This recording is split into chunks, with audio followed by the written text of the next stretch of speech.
Hello everyone, ICT virtual classroom Dehradun में मैं आपका हार्दिक स्वागत करती हूँ। माय नेम इज समता शुक्ला। आपकी बायोलॉजी की कॉन्सेप्ट्स क्लियर करने में हेल्प कर रही हूँ बच्चों। क्लास 11th में हम लोगों का चैप्टर चल रहा है, chapter number 1 the living world. The living world यानी कि जीवों का संसार यानी जीव जगत।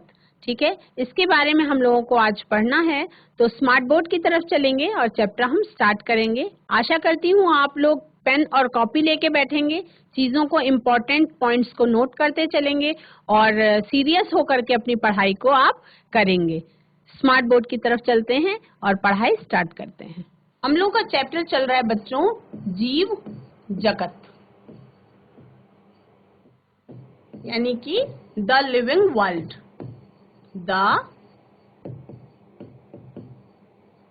लिविंग वर्ल्ड, ये है आपका सेकेंड लेक्चर। और इस सेकेंड लेक्चर में आपको ये देखना है, मैंने आपको कल व्हाट इज बायोलॉजी ये क्लियर कर दिया है। व्हाट इज बायोलॉजी ये क्लियर है। अगर कोई बच्चे से क्वेश्चन करता है कि बायोलॉजी क्या है, जीव विज्ञान क्या है, तो आप सभी बता पाएंगे। इसकी दो शाखाएं होती हैं, जूलॉजी और सेकेंड ब्रांच है इसकी बॉटनी। जूलॉजी में क्या होता है बच्चों, जंतुओं का स्टडी होता है यानी स्टडी ऑफ एनिमल्स होता है। और बॉटनी में क्या होता है, पौधों की स्टडी होती है। बॉटनी में क्या होती है, पौधों की या वनस्पति जगत की स्टडी ही क्या कहलाती है, बॉटनी कहलाती है। बायोलॉजी के जनक कौन थे, अरस्तु थे। जूलॉजी के जनक कौन थे, इनके भी जनक अरस्तु थे। और बॉटनी के जनक कौन थे, सर थियोफ्रास्टस थे। कौन थे, सर थियोफ्रास्टस। ये आपने कल की क्लास में पढ़ लिया था, जस्ट सिंपल सा रिवीजन कर रहे हैं। उसके बाद हमें क्या है कि सजीवों के कुछ लक्षण बताए थे मैंने आपको। क्या करते हैं सजीव, ग्रोथ करते हैं, डेवलपमेंट करते हैं। तो यानी कि ये आपका क्लियर हो गया है, जूलॉजी और बॉटनी आपका कंफर्म हो गया है। सजीवों के कुछ मुख्य लक्षण थे। सजीवों के मुख्य लक्षण क्या क्या थे बच्चों, वो क्या करते हैं, वृद्धि करते हैं यानी कि ग्रोथ करते हैं। क्या करते हैं, रिप्रोडक्शन करते हैं यानी कि प्रजनन करते हैं। और क्या करते हैं बच्चों, और वो क्या करते हैं, उपापचय करते हैं यानी कि मेटाबॉलिक रिएक्शंस होती रहती हैं। किनमें, जीवों में। ये सजीवों के लक्षण हैं। उसके बाद और वो क्या करते हैं, उनके अंदर उत्तेजना पाई जाती है, उनके अंदर चेतना पाई जाती है। और क्या करते हैं, और वो करते हैं रेस्पिरेशन,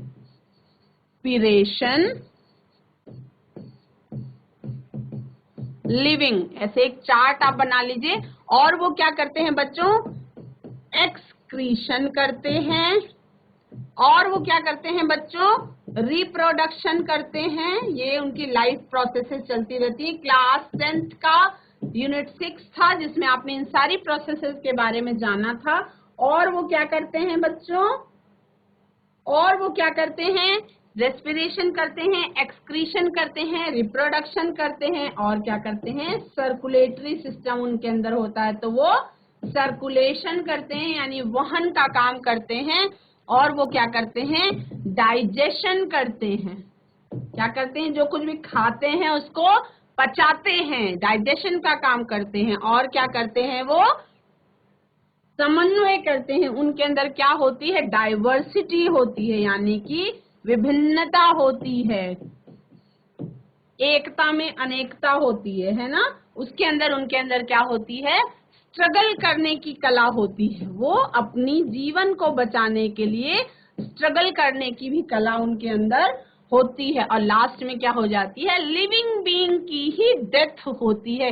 कभी आपने सुना कि किसी कुर्सी की डेथ हो गई, कुर्सी की मृत्यु कभी नहीं होगी, यानी कि नॉन लिविंग की मृत्यु नहीं होती, लिविंग बीइंग की ही डेथ होती है। क्योंकि वो लिविंग है इसलिए ही उसकी डेथ होती है। तो इसके बाद ये सारी प्रोसेसेस जिनके अंदर हो रही है, रेस्पिरेशन हो रहा है तो वो लिविंग कहलाएगा, एक्सक्रीशन हो रहा है तो वो लिविंग कहलाएगा, रिप्रोडक्शन हो रहा है तो वो लिविंग कहलाएगा, सर्कुलेशन हो रहा है तो वो लिविंग कहलाएगा, डाइजेशन हो रहा है तो भी वो लिविंग कहलाएगा। अगर एक ही वंश के दो संततियों में डाइवर्सिटी पाई जा रही है तो भी वो लिविंग बीइंग कहलाएगा, और स्ट्रगल करने की क्षमता होती है उनके अंदर तो भी वो लिविंग बीइंग कहलाएंगे। उसके अंदर क्या है बच्चों? जैव विविधता यानी कि बायोडाइवर्सिटी होती है। लिविंग वर्ल्ड में क्या है बच्चों? बायोडाइवर्सिटी क्या पाई जाती है? बायोडाइवर्सिटी यानी कि जैव विविधता पाई जाती है। जैसा कि शब्दों को देख करके ही समझ में आ रहा है, जैव विविधता पाई जाती है यानी कि बायोडाइवर्सिटी पाई जाती है। क्या पाई जाती है? जैव विविधता यानी कि बायोडाइवर्सिटी पाई जाती है।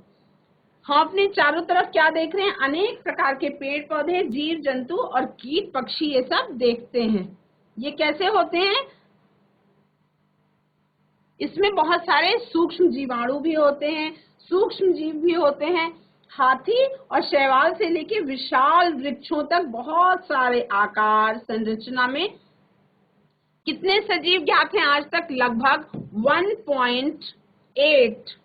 1.8 मिलियन इतने सजीव आज तक रिसर्च में जीवित पाए गए हैं। 1.8 मिलियन, और ये भी टेंटेटिव है यानी कि इसको हम लगभग कह सकते हैं, एग्जैक्ट नहीं बता सकते, लगभग कह सकते हैं। तो जीवों के इतनी बड़ी संख्या और विविधता को ही क्या कहते हैं बच्चों? इतनी बड़ी संख्या और विविधता को ही हम जैव विविधता या बायोडाइवर्सिटी कहते हैं। यानी कि बायोलॉजिकल वर्ल्ड में पाई जाने वाली डाइवर्सिटी क्या कहलाती है?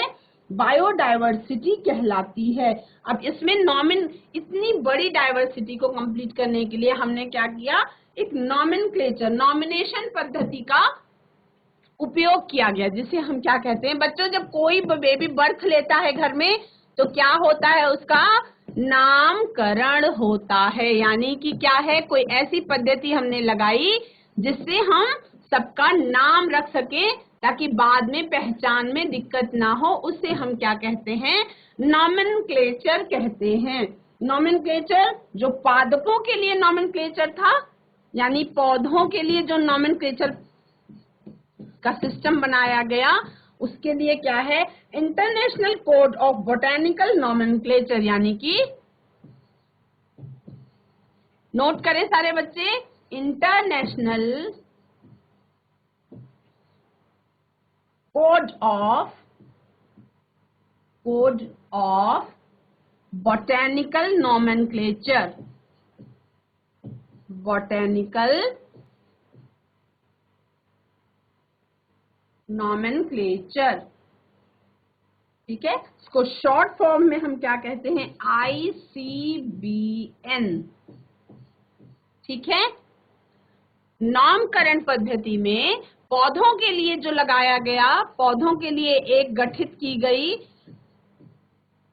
और उसके लिए कोड बनाया गया जिसका नाम है international code of botanical nomenclature, यानी कि ICBN।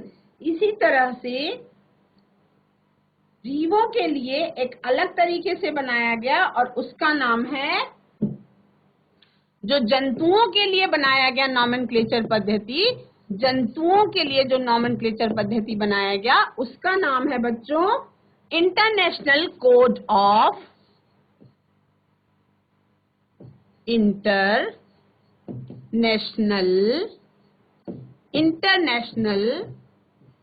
Code of zoological nomenclature. क्या? Zoological nomenclature.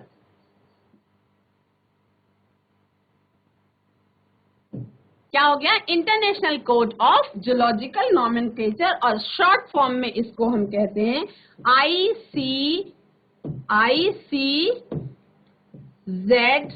ICZN, यानी कि ICBN एंड ICZN, ये दोनों क्या हैं? नॉमेनक्लेचर पद्धतियां हैं जो बॉटनिकल और जूलॉजिकल नॉमेनक्लेचर के लिए जानी जाती हैं। अब इसमें जो हम लोगों को मेन पढ़ना है बच्चों वो है द्विनाम पद्धति, यानी कि बाइनोमियल सिस्टम। बाइनॉमियल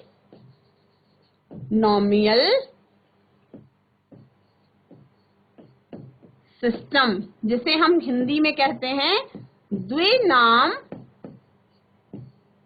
पद्धति।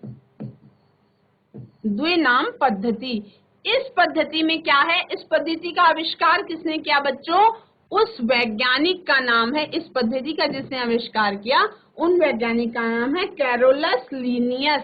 क्या नाम है उनका? उनका नाम है कैरोलस लीनियस। हिंदी मीडियम के बच्चे लिखेंगे इसको कैरोलस लीनियस। कैरोलस लीनियस वैज्ञानिक जो थे, इन्होंने इस द्विनाम पद्धति का क्या किया? आविष्कार किया। तो इनके अनुसार क्या होता है, प्रत्येक जीव जो है दो वैज्ञानिक शब्दों से मिलकर के उसका नाम बना हुआ होता है, जिसमें पहला शब्द क्या होता है बच्चों? वंश को या जीनस को डिनोट करता है, जैसे कि होमो सैपियंस। तो पहला शब्द जो है ये किसका साइंटिफिक नेम है? मनुष्यों का। ये किसका साइंटिफिक नेम है? मनुष्यों का, क्योंकि now you are class 11th और हम ज्यादातर अब हाईली डेवलप्ड पौधों के बारे में पढ़ेंगे और मनुष्यों के बारे में भी अब हमें पढ़ना होगा। तो हम इसी से स्टार्ट करते हैं। होमो यानी कि इसका ये जो पहला शब्द है ये वंश को डिनोट करता है, यानी कि जीनस को डिनोट करता है। और उसके बाद ये जो है जाति को डिनोट करता है, यानी कि स्पीशीज को डिनोट करता है। जैसे मेरा नाम है समता शुक्ला, तो समता मेरा जीनस हो गया और वंश यानी कि जाति जो है वो मेरी शुक्ला यानी कि स्पीशीज हो गई। यानी कि बहुत पुराने जमाने से ये जाति चलती हुई आई होगी, जिसका सरनेम आज के जमाने में हम लोग लगाते हैं। सरनेम का केवल इतना ही मतलब है, उससे ये समझ में आता है कि हम कौन सी स्पीशीज के हैं। तो होमो सैपियंस का मतलब हम मनुष्य स्पीशीज में सैपियंस जाति के हैं, है ना, होमो सैपियंस। अब इसका क्या है, द्विनाम पद्धति के कुछ नियम होते हैं बच्चों। द्विनाम पद्धति के कुछ नियम होते हैं। द्विनाम मतलब जिसमें दो तरीके का नाम यूज किया जाएगा, वो हो गई द्विनाम पद्धति। इसके कुछ नियम होंगे। एक तो ये लैटिन भाषा में लिखा जाएगा, जीव का नाम जो है वो किस में लिखा जाएगा? लैटिन भाषा में। ठीक। सेकंड नियम इसका क्या है बच्चों कि इसमें पहला शब्द वंश का और दूसरा शब्द जाति का होगा। यानी कि पहला शब्द जो है, फर्स्ट जो है वो होगा जीनस एंड सेकेंड वर्ड जो होगा वो होगा स्पीशीज। ठीक, क्लियर है इतना? तीसरा नियम क्या कहता है? तीसरा नियम ये कहता है कि जितने भी बायोलॉजिकल नेम हैं या जैविक नाम हैं, उनको हम तिरछे अक्षरों में लिखेंगे या उसको रेखांकित यानी कि अंडरलाइन कर देंगे। जैसे कि मैंने लिख दिया प्लाज्मोडियम। ये एक साइंटिफिक नाम है एक सूक्ष्म जीव का, तो मैंने लिख दिया प्लाज्मोडियम वाइवैक्स। तो इसको या तो हम तिरछे लिखेंगे या तो हम ऐसे लिख सकते हैं, प्लाज्मोडियम थोड़ा सा तिरछा हो गया, या सिंपल हम क्या करेंगे, इसके नीचे लिखेंगे यूं अलग अलग दो अंडरलाइन कर देंगे। तो क्या हो गया, या तो ये तिरछा लिखा जाएगा या इसके नीचे क्या की जाएगी, अंडरलाइन की जाएगी। ये कुछ नियम हैं जो आपको लाइफ टाइम फॉलो करते रहना है बच्चों। इसके बाद और एक वंश का जो प्रथम अक्षर होगा वो कैसा होगा बच्चों? जीनस का जो फर्स्ट अक्षर होगा, जीनस का, ये है जीनस, तो जीनस का जो पहला अक्षर होगा वो कैसा होगा? कैपिटल लेटर में होगा, ऑलवेज इन कैपिटल लेटर, है ना। और जाति का जो सबसे पहला अक्षर होगा वो स्मॉल लेटर में लिखा जाएगा। ये जो है इसको हमेशा हम क्या लिखेंगे, ऐसे स्मॉल। ठीक, ये कैपिटल लेटर में लिखे। जो जीनस है, जीनस का फर्स्ट लेटर जो है वो शुड बी कैपिटल लेटर और स्पीसीज का first letter should be small letter. ये नियम है, ये हमेशा ही फॉलो किए जाएंगे। जैसे कि मैग्नीफेरा इंडिका, मैंगीफेरा इंडिका भी एक नाम है, तो कैसे लिखेंगे, किसका नाम है, मैंगो का। जो किस चीज का सीजन चल रहा है बच्चों इस समय, कौन से फल का सीजन चल रहा है, वो है आम। तो मैंगीफेरा और इंडिका है ना। तो इसके नीचे क्या करेंगे, अंडरलाइन करेंगे। ये हमेशा ये नियम फॉलो करेंगे। मैंगीफेरा इंडिका ये किसका है, मैंगो का साइंटिफिक नेम है। ये मैंगो का साइंटिफिक नेम है। सही से बोलिए, मैंगीफेरा इंडिका। ठीक, मैंगीफेरा इंडिका इज मैंगो का साइंटिफिक नेम है। प्लाज्मोडियम वाइवैक्स है, ये एक मच्छर के लार में पाई जाने वाला सूक्ष्म जीव है और उसका ये साइंटिफिक नेम है। कई बार नाम के अंत में क्या है, लेखक का भी नाम लिखा जाता है। जैसे मैंगीफेरा इंडिका जो है, इसमें लेखक का भी नाम लिखा गया है। इसके बाद हम लोगों को करना है बच्चों, क्या करना है, हम लोगों को वर्गीकरण करना है। यानी कि इतने सारे सजीव हैं, उनको अगर हम वर्गीकृत नहीं करेंगे, अगर हम उनको डिफरेंशिएट नहीं करेंगे, उनका टेबल नहीं बनाएंगे, तो हम सबके बारे में सिस्टमेटिक तरीके से समझ नहीं पाएंगे। तो क्या करना है, हमें सिस्टम बनाना है उसका और उसका वर्गीकरण करना है। जीव जंतुओं और पेड़ पौधों को उसकी असमानता और समानता, क्या सिमिलैरिटीज हैं और क्या डिफरेंसेस हैं, इनको देखते हुए उनका क्या कहा जाएगा बच्चों, वर्गीकरण किया जाएगा। और उस वर्गीकरण को हम लोग क्या कहते हैं, वार्गीकी कहते हैं। वार्गीकी को क्या कहते हैं, हम इंग्लिश में कहते हैं टैक्सोनॉमी। यानी कि जिसमें वर्गीकरण के बारे में अध्ययन किया जा रहा है, उस ब्रांच को हम क्या कहते हैं, वो टैक्सोनॉमी कहलाती है। तो टैक्सोनॉमी का सबसे पहले उपयोग किसने किया था बच्चों, कैरोलस लिनियस ने ही किया था। सर कैरोलस लिनियस ने ही टैक्सोनॉमी का आविष्कार किया था। ये भी क्वेश्चन बन सकता है कि टैक्सोनॉमी का आविष्कार किस वैज्ञानिक द्वारा किया गया था। तो टैक्सोनॉमी का आविष्कार सर कैरोलस लिनियस के द्वारा किया गया था। इन्होंने क्या किया था, सिस्टमा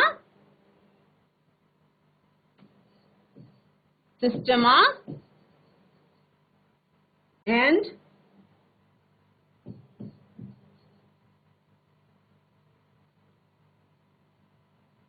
नेचुरी। इसलिए कैरोलस लिनियस को हम क्या कहते हैं बच्चों, कैरोलस लिनियस जो है वो फादर ऑफ टैक्सोनॉमी कौन है, फादर ऑफ टैक्सोनॉमी कौन कहलाते हैं, father of taxonomy Carolus Linnaeus कहलाते हैं। ठीक है, sir Carolus Linnaeus is the father of taxonomy, है ना। तो वर्गीकरण का उद्देश्य क्या है बच्चों, वर्गीकरण नाम से ही समझिए, वर्गीकरण का उद्देश्य ये है कि अलग अलग जीवों को अलग अलग वर्गों में उसकी समानता और असमानता के आधार पर जब वर्गीकृत कर दिया जाएगा तो उसे हम वर्गीकरण कहेंगे और उसे हम इंग्लिश में क्या कहते हैं, टैक्सोनॉमी कहते हैं। उसके बाद नॉमेनक्लेचर आता है, उसमें नाम दे दिया जाता है और उसके बाद जैसे ही मैंने बात करी होमोसेपियंस, तो मतलब आपको समझ में आ जाएगा कि हम इंसानों के बारे में बात कर रहे हैं। उसकी जीनस, स्पीशीज और बहुत सारी कैरेक्टरिस्टिक फीचर्स केवल उस नामकरण पद्धति के द्वारा ही हमें समझ में आ जाती हैं। उसके बाद हम लोगों को क्या करना है बच्चों, वर्गक यानी कि टैक्सोन, कैटेगरी, ये सब देखना है। हमें क्या देखना है, हमें टैक्सोन देखना है, हमें क्या देखना है बच्चों, हमें कैटेगरी देखनी है। अब ये वैसे तो बेस है लेकिन सारे बच्चों को आना चाहिए, क्योंकि अगर नहीं आएगा तो बाद में आप लोग इसको समझ नहीं पाएंगे। क्या है, वार्गीकी संवर्ग, वार्गीकी संवर्ग, है ना। टैक्सोन क्या है, वर्गक। उसके बाद क्या है बच्चों, हम लोगों को वर्गक क्या है कि जीवों के वर्गीकरण में प्रयुक्त, जीवों के वर्गीकरण में प्रयुक्त विभिन्न समूहों, जैसे कि कुत्ता अलग है, बिल्ली अलग है, एल्गी अलग है, चावल है, मैमल्स हैं, गेहूं हैं, पौधे हैं, उनका उपयोग वर्गीकरण में किया जाता है। तो वो क्या करते हैं, छोटे छोटे वर्गक मिलके बड़े वर्गक बनाते हैं और बहुत बड़े बड़े वर्गक मिलकर के क्या करते हैं बच्चों, जाति का निर्माण करते हैं। कैटेगरी में क्या है कि सबसे छोटा संवर्ग जो है वो जाति होती है, तो इसे वर्गीकरण की इकाई कहते हैं। ठीक है, उसके बाद हम लोगों को वर्गकों में जो परिवर्तन होते हैं वो भी देखने होंगे, और उसके अलावा वर्गीकरण के कुछ पद होते हैं। वर्गीकरण के कुछ पद होते हैं। वर्गीकरण के पद क्या क्या है बच्चों?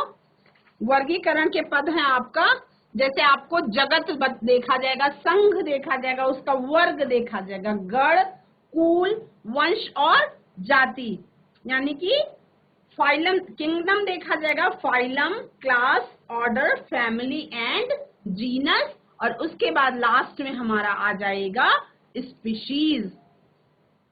क्या आ जाएगा? Kingdom, phylum, class, order, family, genus and then last is species. इसको आप इंग्लिश में ही याद करिए बच्चों, हिंदी में अगर आपने कर लिया तो आपको बहुत मुश्किल आने वाली है, इसलिए एक साथ लर्न करिए। किंगडम, फाइलम, स्पेलिंग का ध्यान रखेंगे, मुझसे भी गलत हो सकती है, इसमें ये कोई बहुत बड़ी बात नहीं है बेटा, तो ध्यान रखेंगे स्पेलिंग का हमेशा ही। फाइलम, अगर कहीं राइटिंग मिस्टेक होती है तो आप मुझे चैट के उससे बताएंगे भी। कभी कभी मैं चेक करूंगी गलत लिख के कि आप बताएंगे कि वो सही लिख रही हूँ या गलत लिख रही हूँ। अगर गलत लिखूंगी आपने पकड़ा तो मतलब आप ध्यान से पढ़ रहे हैं। फैमिली, उसके बाद क्या आता है? जीनस, और उसके बाद क्या आता है? स्पीशीज। तो आपको क्या करना है? किंगडम को हम कहते हैं जगत, ठीक, फाइलम को हम कहते हैं बच्चों संघ या उपजगत कह सकते हैं, क्लास का मतलब वर्ग, ऑर्डर का मतलब गण, उसके बाद कुल, वंश और जाति। बच्चों, आज हमने द लिविंग वर्ल्ड यानी जीव जगत के इंट्रोडक्शन के बारे में जाना और कुछ और फैक्ट्स जाने जीव जगत के बारे में।